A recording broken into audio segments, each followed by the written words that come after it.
하나님 말씀 요한복음 25번째 시간입니다. 15장 18절부터 27절 말씀 보겠습니다. 한 목소리로 같이 읽어볼까 시작. 세상이 너희를 미워하면 너희보다 먼저 나를 미워한 줄로 알라.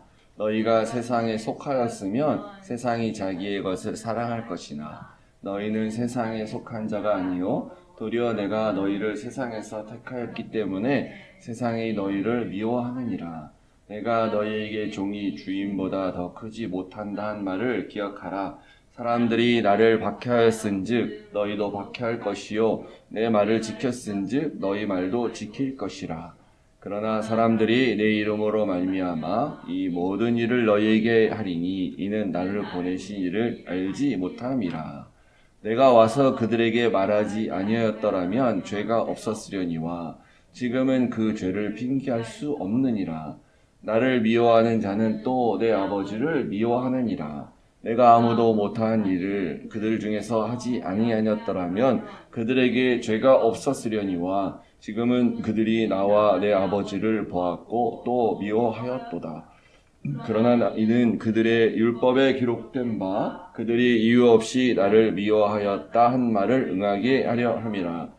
내가 아버지께로부터 너희에게 보낼 보혜사 곧 아버지께로부터 나오시는 진리의 성령이 오실 때에 그가 나를 증언하실 것이요 너희도 처음부터 나와 함께 있었으므로 증언하느니라. 아멘. 우리를 증인으로 부르시는 성령님, 하나님 우리가 증인으로서 합당한 그런 사람 될 수 있도록 오늘 말씀 가운데 깨닫게 하여 주시옵소서. 예수님 이름으로 기도했습니다. 아멘. 우리가 많은 부분에 그렇지만요, 성경에 대해서 조금 잘못 알고 있거나 제대로 알고 있지 못한, 덜 알고 있는 그런 경우들이 좀 있는데, 그 중에 하나가 이제 심판에 대한 것입니다. 심판은 이제 다른 말로 하면 또 재판이라고도 할 수 있는데요.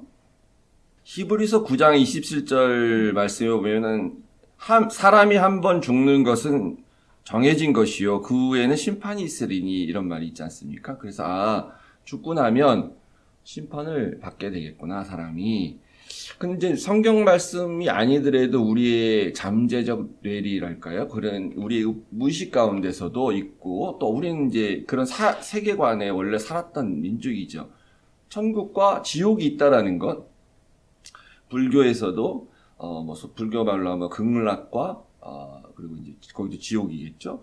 이런 게 있다라는 거에 대해서 이제 오래 조상 때부터 배워왔고 들어왔기 때문에 우리 가운데는 그런 의식이 사실 있어요. 그죠? 그래서 사람이 죽으면 기독교를 우리가 모를 당시에도 이렇게 염라대왕 앞에 가서 심판을 받아서 죄를 논하고 죄인이다. 그러면 너는 죄를 너무 많이 졌어. 그러면 지옥을 가고 너는 공적을 많이 쌓았어. 그러면 이렇게 이제 극락 소위 말해 천국에 가는 거다. 이런 생각이 우리가 있다 보니까 우리도 기독교적인 이런 말씀이 들어왔을 때 그러면 죽은 이후에 당연히 심판을 우리가 받는구나. 이렇게 생각을 하는데 틀린 말은 아닙니다. 근데 이게 정확하게는 맞진 않아요, 사실은. 이때 우리가 받는 심판이 우리가 지옥을 갈 것이냐 천국을 갈 것이냐는 심판이 아닌 건 분명해요. 왜냐하면 우리는 그런 심판을 더 이상 받지 않습니다. 근데 이제 성경의 다른 말씀에 보면 너희 살았을 때의 그런 공과로 인하여서 너희가 행한 행적으로 인하여서 심판받을 것이다. 또 이런 말도 있죠. 그래서 아마 이 심판이라는 것이 우리가 혹시 받는다 할지라도 지옥에 가는 심판 이런 게 아니라 정말 천국의 열매 상급이라고 말했던 그 상급에 합당한 그런 생활을 했는지에 대한 어떤 그런 거를 판단하는 그런 심판일 수도 있는데, 근데 그것조차도 사실은 정확하지 않습니다. 우리가 정확히 알 수는 없는 거예요.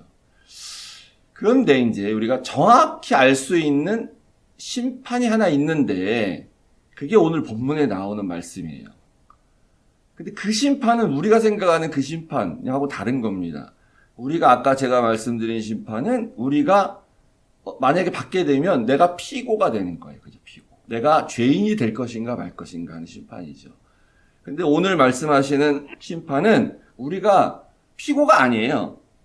이 재판이 열리는데 이 재판은 왜 열리냐면은 세상이 우리를 미워해서 그래요, 세상이. 그래서 우리가 세상의 법정에 가야 됩니다.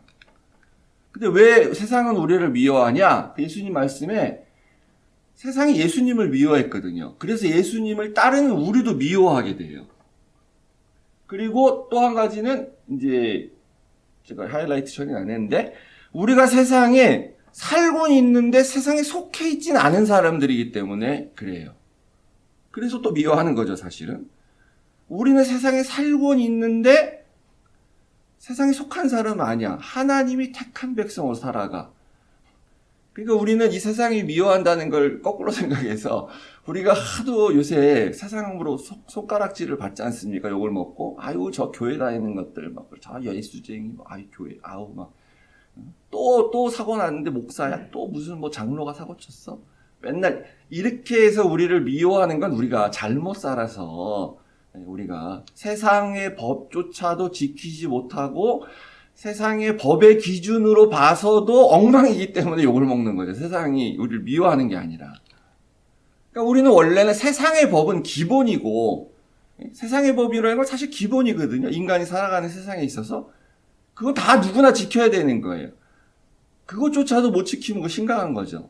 근데 우리의 법은 기준은 우린 하늘의 법의 기준으로 세상의 법은 기본이고 오히려 세상 사람들이 흉내도 낼 수 없는 하늘의 법을 지키면서 살아가야 되는데 그러면 이 사람들이 볼 때는 저 사람들은 어떻게 저렇게 살아가지 하면서 이제 감탄도 하지만 동시에 미워하게 되는 거예요. 왜 미워하냐면 세상에서는 뇌물로 다 해결이 되고 세상에서는 그냥 거짓말로 하고 그렇게 좋은 게 좋은 거로 넘어가고 이렇게 살아가는데 불의가 판을 치면서 불의를 정의로 이렇게 포장을 하며 살아가는데 기독교인들은 그거는 세상의 법으로는 빠져나갈 수 있지만 하늘의 법을 따져서는 그는 그 죄이기 때문에 우리 그렇게 못 삽니다. 우리 그렇게 살면 안 됩니다. 하니까 사람들은 한편으로는 감탄하지만 한편으로는 미워하는 거거든요. 그게 세상에 속하지 않은 사람들이죠.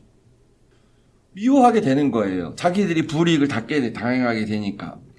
그래서 세상이라는 법정에 우리가 나갈 수밖에 없게 된다고 예수님 말씀하세요. 그러면서 하신 말씀이 20절에 보면은 종이 주인보다 더 크지 못한단 말을 기억하라 하면서 무슨 말이냐면 주인도 이렇게 세상 법정에 세워가지고 십자가에서 못 박았는데 주인을 따랐던 종인 너희들, 제자들인 너희들은 오죽하겠냐. 당연한 거지. 주인까지 이렇게 했는데. 그렇게 할 거라고 말을 하는 겁니다. 이제 요 심판정, 요 재판정은 우리가 피고가 아니고요. 우리가 뭐가 되냐면은, 그 전에 이제, 여기는 이제, 그래서 법정이, 무슨 법정이냐면, 세상 법정이에요. 그리고 검사가 누가 되겠습니까? 사탄이 검사가 되는 거예요. 그리고 피고가 내가 아니라 예수님이 피고입니다. 예수님이 지금 피의자 혹은 피고로서 정확한 법적 용어는 제가 잘 모르겠는데 피고로서 재판장에 와 있는 거예요. 그러니까 이 예수가 죄인이냐 무죄냐 정말 이 고소사건대로 이 죄를 지은 사람이냐 지은 예수냐 아니냐를 재판하는 거예요. 거기서 우리는 증인으로 서게 되는 거예요. 증인. 우리가 피고가 아니고. 근데 우리가 늘 착각하는 게 우리가 항상 내가 피고로 내가 재판받는다고 생각을 하죠. 혹은 이 상황일 경우에는 내가 증인이 아니고 나는 그 재판을 하게 하는 그 재판정의 방청객이구나 이렇게 생각을 하고 있는데 그게 아니라는 겁니다. 우리가 증인이에요. 증인. 그 이제 그럼 변호사가 누가 되냐 했을 때 예수님 설명이 성령이 변호사가 될 거다라는 거예요. 성령이. 근데 그 성령을 여기 요한복음에서만 유일하게 성경 중에서 성령을 설명을 하는데 예수님이 보혜사 성령이다 이런 말을 씁니다. 일종의 별명같이 아니면 그 성령의 역할을 설명하듯이 하면서 보혜사라는 말을 써요. 죄인은 누구냐면 피고는 예수님이에요. 그래서 예수가 유죄냐 무죄냐를 재판하는 법정인데 사탄이 검사입니다. 그리고 성령이 변호사예요. 그러면은 이제 재판을 할 때 이제 증인을 부르죠. 검사 측 증인, 또 변호사 측 증인 이렇게 다 있지 않습니까? 그래서 검사는 법정 드라마 많이 봐서 알잖아요. 그러니까 유죄를 내리기 위한 유일한 증인들을 부르는 거고, 변호사는 그 의뢰인인 그 피고를 위해서 무죄가 가능하게 증언을 할 수 있는 증인을 부르는 거죠. 그래서 본인도 변호사니까 변론을 하게 되는데, 이 보혜사를 그래서 왜 보혜사라는 이름을 썼는지에 대해서 우리가 알 길이 없습니다, 사실은. 그냥 그 이름을 보고 예수님의 설명을 보고 그냥 유추할 수밖에 없어요. 이 보혜사는 이제 헬라어로 파라클레토스라는 말을 쓰는데, 말뜻 자체만 보면 옆에 서 있는, 이 파라라는 게 옆에 서 있다는, 옆 이런 뜻이거든요. 옆에 있는 어떤 사람이라는 거예요. 파라클레토스. 그래서 클레토스라는 의미가 가지는 게 뭐냐면은 대신 말해주는 사람, 중재하는 사람, 그런 뜻이 있습니다. 그래서 한자로, 우리나라 말로 번역을 할 때 한자로 보혜사라고 썼는데, 그 보자가 뭐냐면은 보호하다 할 때 보자, 그 자 쓰고요. 해는 은혜를 준다, 은혜 받았다고 할 때 해자를 쓰는 거예요. 그리고 사는 가르칠 사, 선생님 사자 쓰는 거예요. 그래서 우리말로 길게 쓰면 이 사람은 우리를 보호해주고 또 은혜를 베풀어주고 옆에서 그래서 대신 말해주고 또 내가 말할 것도 가르쳐주는 그런 존재다라는 뜻입니다.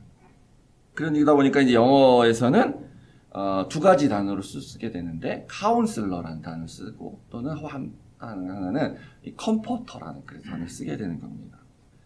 그래서 이 변호사와 증인, 이 변호사가 부른 증인과 둘이서 예수가 무죄인 거를 증언을 해야 돼요. 이제 변론을 해야 됩니다.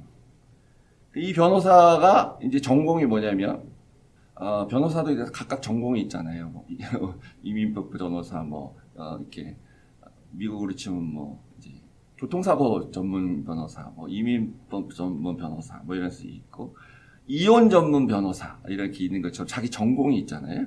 근데 예수님의 설명에 의하면 이 변호사는, 이 성령님은 진리를 드러내는 성령이라고 그랬어요. 진리를 드러내는.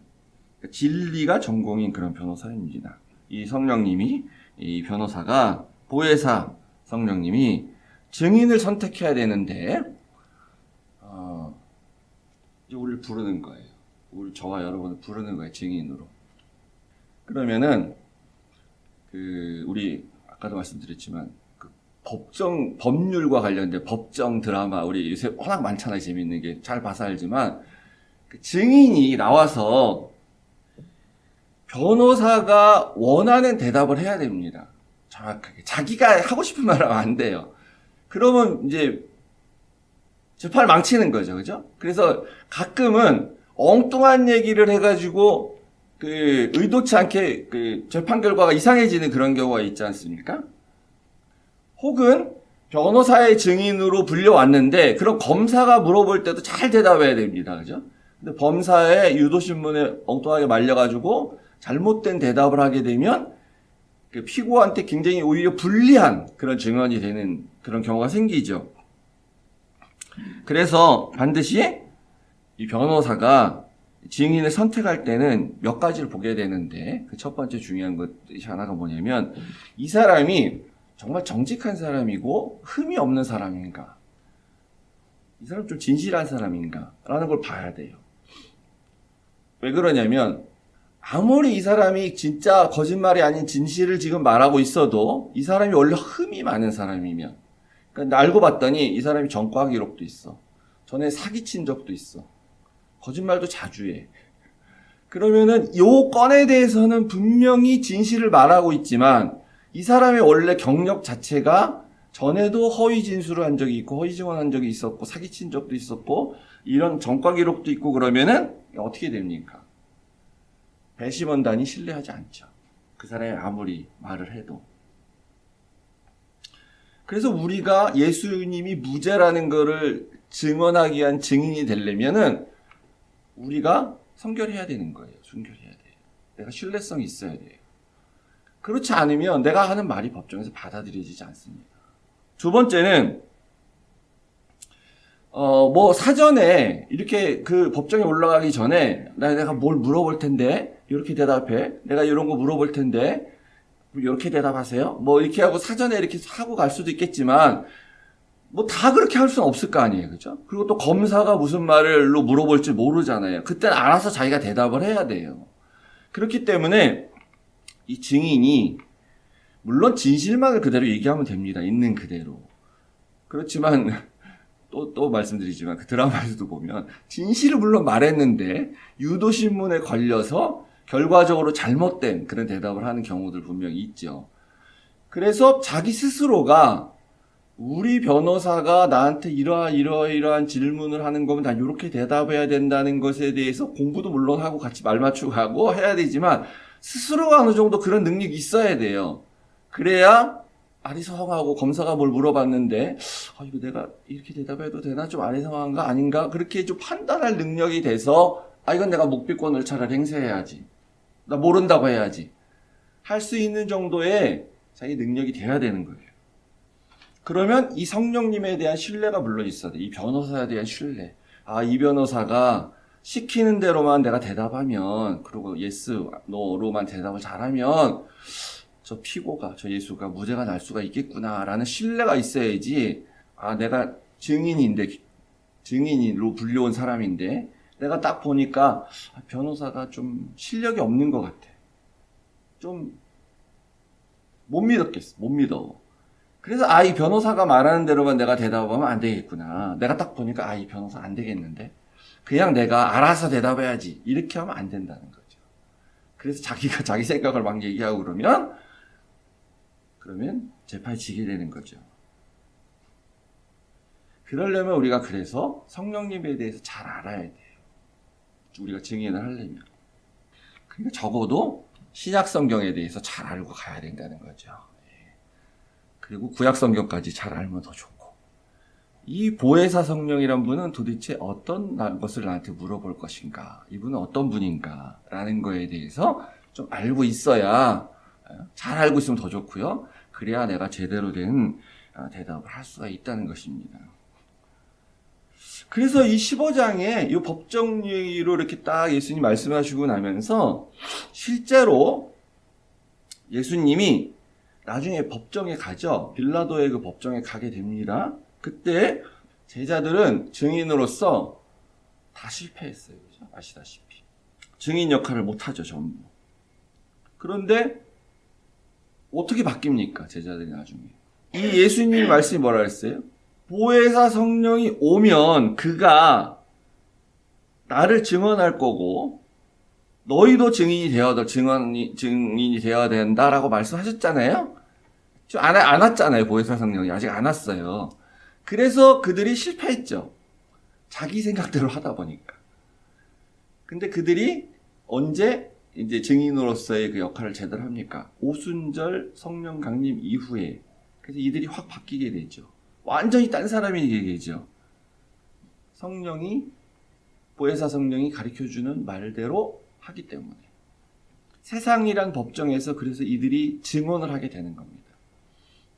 그래서 그 이후에 예수가 유죄가 아니라 무죄라는 것이 증명이 되는 거죠. 그래서 재판에 승리하죠. 우리의 그래서 구원주가 되시는 거죠. 유죄라고 판단이 나면 예수님은 십자가상에서 자기 죄로 그냥 죽은 거예요. 유죄니까. 무죄로 재판 결과가 나오기 때문에 그런데 십자가상에 죽었어. 예수님이. 무죄인데 죽으면 안 되잖아요. 근데 무죄인데 죽었어요, 이미.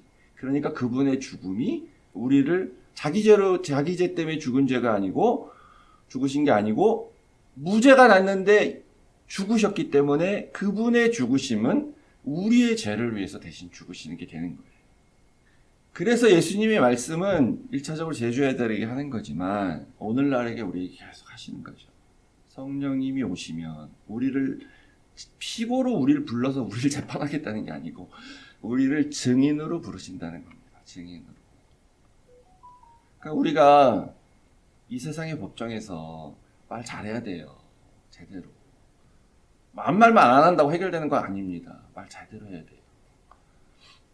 근데 이제 제가 듣고 보니까 미국은 잘 모르겠는데 그 증인이랑 나오면 증인 선서를 먼저 하지 않습니까? 증인 선서. 위증하면 그래 처벌받죠, 그죠? 한국에는 한국도 당연히 증인 선서를 합니다. 증인 선서를 하는데 이제 선서합니다, 맹세합니다 이렇게 말만 하는 걸로 끝난 줄 알았는데 제가 이 일 들어보니까 사전에 하는 것 같아요. 그렇게 하겠다고 자기 도장 찍는다 그러더라고. 이렇게 확실하게 법정에서 당연히 말로 맹세합니다, 나 위증하면 처벌받겠습니다 라고 당연히 하는 거죠. 근데 사전에 아마 이렇게 도장을 찍는 것 같아요. 자기 도장. 저는 그렇게 하겠습니다 라는 거.